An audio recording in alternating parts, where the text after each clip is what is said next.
Can we talk? No, I'll be fine. I'll be just bien. Sorry. Get your cal différance. It's French. It's feminine. It'll help you grab one of those rotten, stinking men. Cal différance. Hey, leave. You know, you were fine this morning. Something happened at lunch. My frog turned on me. Yeah, I had some bad tuna myself. I'm gonna fight for him, though. I mean, do you think I'm pretty? Of course you are. You're more than pretty. Gorgeous? Don't push it, Pig. Miss Piggy enlisting the help of comedian Joan Rivers in her ongoing romantic quest for Kermit the Frog. In The Muppets Take Manhattan, the third Muppet film, and one of 4 new movies we'll be reviewing this week on At the Movies, the movie review program. Across the aisle from me, Roger Ebert, film critic of the Chicago Sun-Times. And this is Gene Siskel, film critic for the Chicago Tribune. Now, in addition to the latest adventures of the Muppets, we'll also be reviewing Tom Hanks, the star of Splash, in the new comedy Bachelor Party, and the new movie from Texas named Last Night at the Alamo. Then on our special X-ray segment that we've added to the show, we're going to take a long look at Burt Reynolds' career, and especially some of the latest developments in his career. And in connection with that, Gene is going to start with a review of Burt Reynolds' new movie called Cannonball Run 2. Wow. Cannonball Run 2 is every bit the disaster that I thought it was going to be. This film is absolutely the pits. It is a complete mess, a cattle call of tired old stars doing the most embarrassing old vaudeville routines, the kind of joke that would be rejected even on one of those old Dean Martin TV roasts. The excuse for the story here is a cross-country road race, but most of what goes on in the picture is just a bunch of familiar old faces sitting around and telling jokes. For example, Burt Reynolds and his buddy Dom DeLuise trade lines with Shirley MacLaine and Mary Lou Henner, who play actresses dressed up as nuns. Would you mind if we sat? You with us? Okay, You want to yes. join us? Yes. Oh, no, don't get sure. up. Boy nun. Boy nun. Hey, there's some... JJ, they're going to join us. Yeah. Thank you. I'm Sister Veronica. And I'm Sister Betty. How do you do? I'm J.J. McClure, and You do? this is Victor Princey. We're partners. Are you boys married? No, just partners. Partners. Well, sweet. Sister Betty? That's correct, but we're not partners. We're sisters. I'm not real sisters. We're just in the same order together. So, what do you gentlemen do for a living? We race across the country for money. Oh, and we're going to have a race today to the East Coast. Are you racing to Broadway? Connecticut. What order did you say you were from? Oh, actually, it's just a bunch of girls. Bunch of girls? We're affiliated together in the Order of Immaculate Chastity. Oh, the Order of Immaculate Chastity. The timing in that scene is just awful, and so are the jokes. In addition to jokes, Cannonball Run 2 also has plenty of stunt sequences, including this fight with Burt Reynolds and Dom DeLuise taking on a carload of Hollywood stereotypes. Hey, you look like an athlete. Well, thank you. I was an athlete. Oh, yeah? Yeah, I was all. Well, then you can probably handle yourself.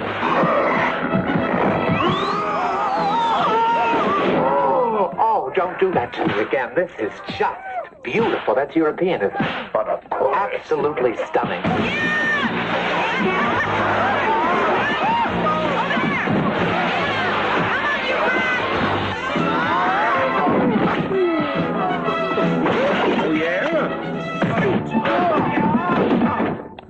Those kinds of stunts do nothing for me. This whole movie did nothing for me except get me angry. This isn't a movie, really. It's Hollywood stars in sort of a home movie. They don't even try here. There's no story. The race, this is fabulous. The race is barely run at all. And that's probably because they didn't want to spend any money growing cross-country with a film crew or, get the stars out of their homes for more than one day. So the race is run at the end of this picture, unbelievably, in a cartoon sequence. Cannonball Run 2 is a total ripoff, a deceptive film that gives movies a bad name. I agree with you. I think it's one of the most cynical, lackluster, unfunny, deceptive films in terms of the fact that you think that maybe somebody spent a little time writing a script, putting together a plot, working for 2 hours to make a movie that would at least, at the very bottom level, give you something to look at for 2 hours. This movie is as close to zero as you can get. And an example is Frank Sinatra's little role. Now, I know that you probably noticed this, too. Sinatra's entire scene in this movie was shot with the camera straight on Sinatra, and he must have been the only actor for miles around. Then they intercut that with Burt Reynolds talking to him, other actors talking to him. He couldn't even be bothered to work for a day in the same room with the actors who were in the same scene with him. And I think he's the only actor in this movie who was smart. I agree. I think he knew exactly what he was doing. Stay away from this picture. He did it. Hey, if one of the stars did it, you do it too. Sinatra phoned it in, and I'd like to hang up on it. Next at the movies, The Muppets Take Manhattan. Hey, look, Waldorf. It's the frog and the pig. Yeah, looks like they're in love. Yeah. Kind of makes you sick, doesn't it? This movie stars the Muppets in sort of a Muppet remake of those old Mickey Rooney and Judy Garland movies where the gang gets together to put on a show and take it to Broadway. The name of the movie is The Muppets Take Manhattan, and it's a sweet and funny comedy about Kermit the Frog's lifelong dream. He and Miss Piggy and all the rest of the Muppet gang have all graduated from college now, and Kermit has this faith that they can take their senior class musical and open it on Broadway. And in this scene, Kermit and his friends visit a Broadway producer. Mr. Price, I'm Kermit, and these are my friends, and we've got a show called Manhattan Melodies that we think you're going to want to produce on Broadway. Yeah. It's all about a couple of kids that come to New York City to get married, and it opens with a great number. It goes like this. Look at me, here I am. Hey, no singing, okay? Just give me the general idea. Well, it's all about life in the big city. Yeah. Big city, huh? But cops, shootings, car chases, that kind of thing? Well, no shooting stuff. It's more like songs and dances. Songs and dances? That might be interesting. Nobody cares about shootings anyway. What are you thinking about, big name stars? Well, actually, we're going to be the stars. That's exactly what I was about to say. Huh? You be the stars. Unknowns, songs, dances, shootings. No shootings. You know what? Huh? I smell something. Why does everyone always blame dogs? No, what I smell is a hit. For what? A hit. You mean? Absolutely. I'd be proud to produce your show. Fellas, you're going to be on Broadway.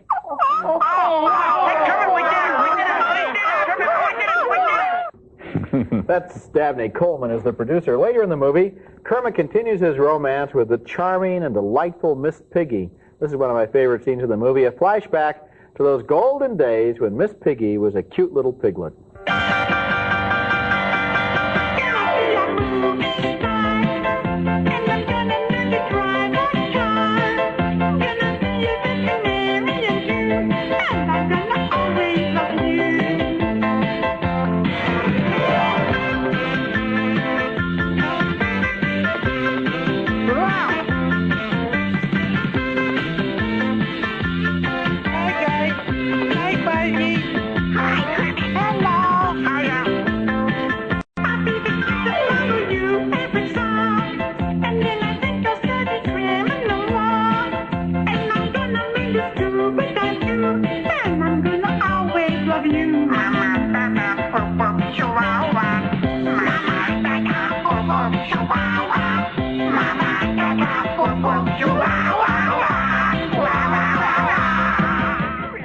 Aren't they cute, all those little baby Muppets? And when they're on their back singing together there, Gene, you could belong to a group like that. You'd fit right in.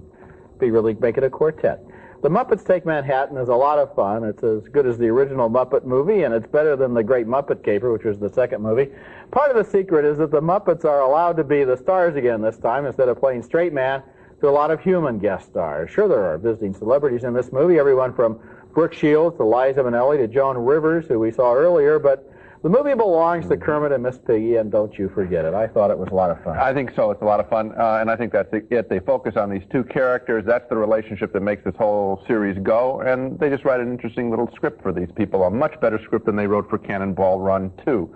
Here's the other thing, and I think, with all the talk about the ratings going on, this is one of those rarities, a G-rated film. There won't be many this year, and it's very well done. I'm not rewarding it because it's G. I'm just pointing out that if you're looking for this innocent little film that you can take kids to for the first time in their lives, this is it, and a good example of it. Of course, then you get into the curse of death because adults think it's G-rated, or even teenagers think it's G-rated. It won't be any fun. This movie is really entertaining. Absolutely. Has a lot of energy. Okay. And what I liked was that in the second movie, it seemed like the stars were the humans, and the Muppets were just, oh, look, here's the big guest star talking to Kermit. This time it's Kermit, you know, or Miss Piggy, you know, condescends to acknowledge Joan Rivers, which I think is the way it should be. Or to put another way around, if you took all the humans out of this picture, it would still be very entertaining. Coming up next at the movies, a film called Bachelor Party that tries to do for stag parties what Animal House did for food fights. Yeah, let's have a bachelor party with chicks and guns and fire trucks and hookers and all the things that make life worth living for. Our next film is Bachelor Party, another infantile summertime comedy about a bachelor party that is sort of the Animal House of bachelor parties, with lots of jokes involving hookers upsetting prim and proper guests. In this story, a wild and crazy guy falls in love with a high society girl, and he's always ridiculing her ritzy parents. We don't have a dog. Oh, that's too bad. That's a waste of some good fat. Oh, are you going to eat your potato there, darling? You want this? You betcha. Yeah, me and Debbie are going to have kids right away, I think. I'd like to adopt this 17-year-old Korean girl I had my eye on for a while. I figure why beat around a bush, you know.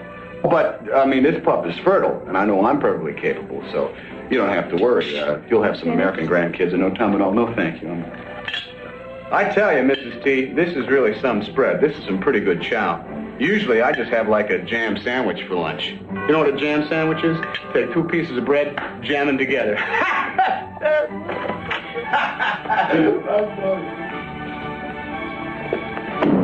Hello, everybody. Am I late? Not at all. We're just finishing lunch. How are you, Cole? Fine, just fine. Eileen, Cole. you're looking very well. Mrs. Thompson. Cole. Always a pleasure. Oh.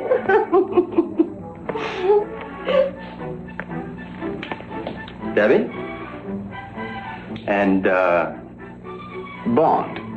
James Bond. We like that line. We did that line, actually, on our special James Bond show a couple weeks ago. That was Tom Hanks, who is sort of a poor man's Bill Murray by way of Michael Keaton. You might remember him from the movie Splash. He's the guy who was in love with the mermaid. And in Bachelor Party, Tom Hanks regularly takes center stage and seemingly ad-libs a few jokes. Hanks is okay in small doses, but Bachelor Party features some big doses of its many hookers interrupting his bachelor party, and the film loses control of itself, I think, in those scenes. I didn't like Bachelor Party. Well, first of all, of course it wants to lose control of itself because the entire thing is one of these mad, mad, mad world kinds of things with people falling out of hotel windows and locking themselves in the bathroom and so forth. But I will give this movie a thumbs up for the following reason. This is, you know, consumer advice, right? Every summer there has to be at least one raunchy food fight movie. Yeah. And Bachelor Party is this summer's best example of that Let me just genre. ask you this, honestly. Okay. Were you at all, I know you better than this. Okay. Were you at all, I know the answer, I'll answer it for you. You don't know the answer. Yes, I did laugh, yes. At the Bachelor Party? There were a lot of funny things in it. It wasn't just running around and making fools of themselves. There were a couple of gags that worked. I laughed out loud several times during this movie, and you cannot fake laughter. If it's not funny, you don't laugh. If it is funny, you do laugh. I laughed. I'm disappointed. I'm not disappointed. In you. In me? And the film. Well, I mean, somebody on the show has to have a sense of humor. Our next movie is named Last Night at the Alamo, and it's a cowboy movie, but it's not a Western. It's about modern-day urban cowboys in Texas who hang out at a bar named the Alamo. It's a seedy little bar that's filled with losers, but the regulars like to call it home. And when the decision is made to tear it down and replace it with condos, the regulars get together for one last night during which they're all going to reveal more about themselves than they really want anyone else to know. The unofficial leader of the gang in the bar is a guy named Cowboy who talks about all the offers he's had from Hollywood, and he makes grandiose plans before he gets too drunk to remember them. Here he is playing king of the bar and trying to make a pickup. Get this girl another beer. Skipper, get her another beer. Wait as long as a phone call for you, buddy. A woman on the line. Excuse me. Not fair. Fair? Who said anything about fair? Me. I did. Darling, with you, everything is fair. I'm not so sure about you. I told you so. Ginger, would you just drop it? What's there to know? Handsome, charming, everything you could ever want. Oh, Aunt Mary, looky over there. Cowboy, he's making a move on that old girl. Ooh, shoot, her? What does she want with Cowboy? What do you think she wants with old Cowboy? Well, now, Cowboy don't stand a chance with her. Just some dumb redneck to her. Cowboy ain't no dumb redneck, darling. Oh, he is to her. Well, how'd you know? Well, I just do. I can tell by looking. You can't tell nothing by looking, darling. Well, now, what do you think's going to happen when it takes the pad off, huh? A horse? No, I don't have a horse. What would I want with a horse? You have a horse? It's not often these days that you see a feature film shot in black and white, but I think it's right for this movie because it gets sort of the gritty feeling of that loser's bar. Last Night at the Alamo was directed by Eagle Pinnell, a Texas filmmaker whose last movie, The Whole Shooting Match, which I also liked a lot, was also about a couple of hard-drinking good old boys who were trying to fool themselves into thinking that they amounted to something in the world. I think that Last Night at the Alamo is a really good movie, too, a discovery, sort of a Texas version of Eugene O'Neill's Long Day's Journey into Night, with a lot of laughter at the beginning and a lot of fears and weaknesses and insecurities at the end. Last Night at the Alamo is just now going into release around the country, big cities first, and it's a sleeper that I hope the rest of the country gets a chance to see, one of the best low-budget American movies in quite a while. I disagree with you. I didn't do much for me, and to compare it with Eugene O'Neill, I think, is ridiculous praise. But just dealing with the film itself, I found these characters quite unappealing, uninteresting. I can understand if you're seeing people who are misguided or something and they can break your heart, which they obviously did for you. Didn't do it for me. I think it's a combination of bad acting by the people playing and bad writing, overwriting, making them seem more country than they really are. Particularly that teenager we saw there talking about, whether or not the guy is a good old boy or not.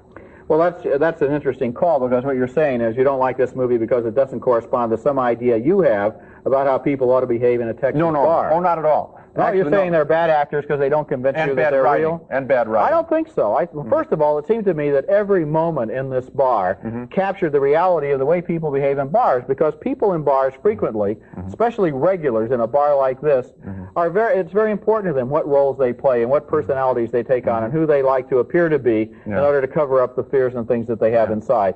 So that if you really look at this movie attentively, I think it has more to say and more to see about bar behavior than most any other movie I can think of. Actually, I think a documentary on bar behavior, let's say by Frederick Wiseman, where they just put a camera in a bar, would be far more revealing than this. We could make Frederick Wiseman could direct a documentary, we get Robert Duvall to star in it and have another movie. This movie is a good, low-budget Texas movie that's trying to do something, and it does it well. I think that pictures like Urban Cowboy or the Duvall film Tender Mercies cover the same territory with better writing and better acting. Coming up next at the movies, a look at the career of Burt Reynolds.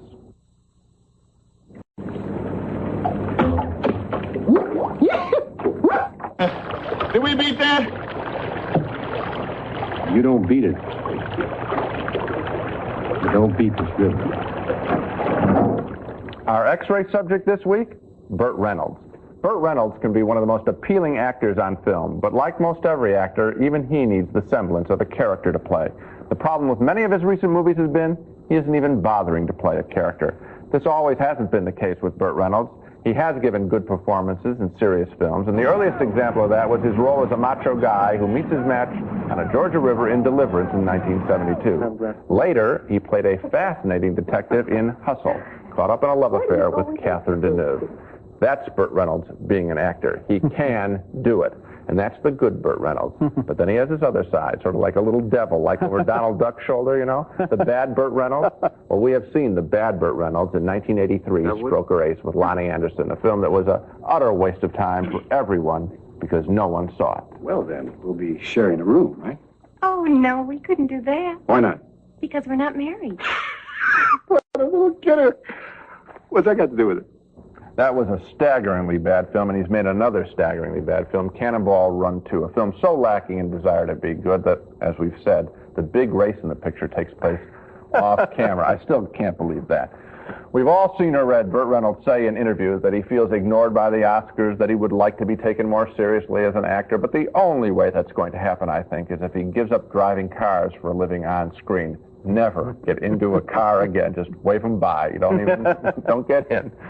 He should be playing fresh comedies or dramas in which he is required to play a genuine character. I think you're right, and I'll tell you something else you ought to do, and that's to occasionally cooperate with a good director who gives him an objective opinion. Yeah. His good movies, like Deliverance and Hustle and Starting Over and Sharky's Machine, have been made with good directors. But who does he work with most often? Hal Needham, the man who made Cannonball Run and Cannonball Run 2 and Stroker Ace and 3 other pictures, his personal friend. Yes. But he's not being a friend if he applauds everything he sees through the camera. Everything goes. Reynolds has to be used by a director and demanded more from a director, and Needham doesn't do it. Absolutely right. Now let's take another look at our reactions to the movies on this program. We both hated, as we've already said, of course, Cannonball Run 2. It should have been called Cannonball Run From, the cheap, poorly made road race sequel with Burt Reynolds.